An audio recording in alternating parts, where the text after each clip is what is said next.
ভাবে বুঝি, ধরুন এই একটা গাড়ি আছে, এই একটা গাড়ি, তাই তো? এই একটা গাড়ি, এই গাড়িটা কে চালায়? গ্রাম পঞ্চায়েতের ক্ষেত্রে আর পঞ্চায়েত সমিতির ক্ষেত্রে সভাপতি, পাশে থাকে গ্রাম পঞ্চায়েতের ক্ষেত্রে উপপ্রধান। দেখুন, লোকাল গভর্নমেন্ট, স্থানীয় সরকার, তিনটে সরকার আছে, কেন্দ্রীয় সরকার, রাজ্য সরকার, লোকাল গভর্নমেন্ট। গভর্নমেন্ট কারো একার নয়। পঞ্চায়েত এন্ড রুরাল ডেভেলপমেন্ট ডিপার্টমেন্টের এই পঞ্চায়েত, গ্রাম পঞ্চায়েত, পঞ্চায়েত সমিতি, জেলা পরিষদ কোন ডিপার্টমেন্টের বলতে পারবেন? দেখুন, দু একটা ব্যাপার পরিষ্কার করে যায়। গ্রাম পঞ্চায়েত, পঞ্চায়েত সমিতি, জেলা পরিষদ, স্থানীয় সরকার, আমরা কি ভাবি এটা পঞ্চায়েত এন্ড রুরাল ডেভেলপমেন্ট ডিপার্টমেন্টের। সেই কারণে আমরা লিঙ্ক ডিপার্টমেন্ট গুলোকে কিন্তু পরিকল্পনা করার সময় যুক্ত করতে পারিনি।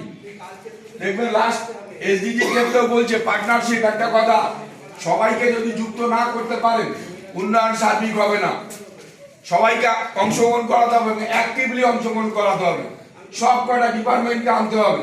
এখন যে অবস্থা এসে দাঁড়িয়েছে, তাহলে কেন্দ্রীয় সরকারের ক্ষেত্রে কোনো একটা ডিপার্টমেন্ট নয়, সব ডিপার্টমেন্ট।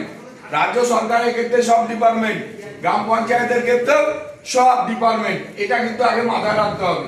পঞ্চায়েত আর রুরাল ডেভেলপমেন্ট ডিপার্টমেন্ট হয়তো প্রশিক্ষণটা করাচ্ছে, কিন্তু আপনাকে যখন সার্বিক উন্নয়নের জন্য ভিত্তিক সমন্বিত গ্রাম পঞ্চায়েত পরিকল্পনা করবেন, সব কটা ডিপার্টমেন্টের আধিকারিককে যুক্ত করতে হবে, কর্মচারীদের যুক্ত করতে হবে, কনভার্জেন্স করতে হবে, তারপরই কিন্তু একটা ভালো প্রকল্প তৈরি করতে পারবেন।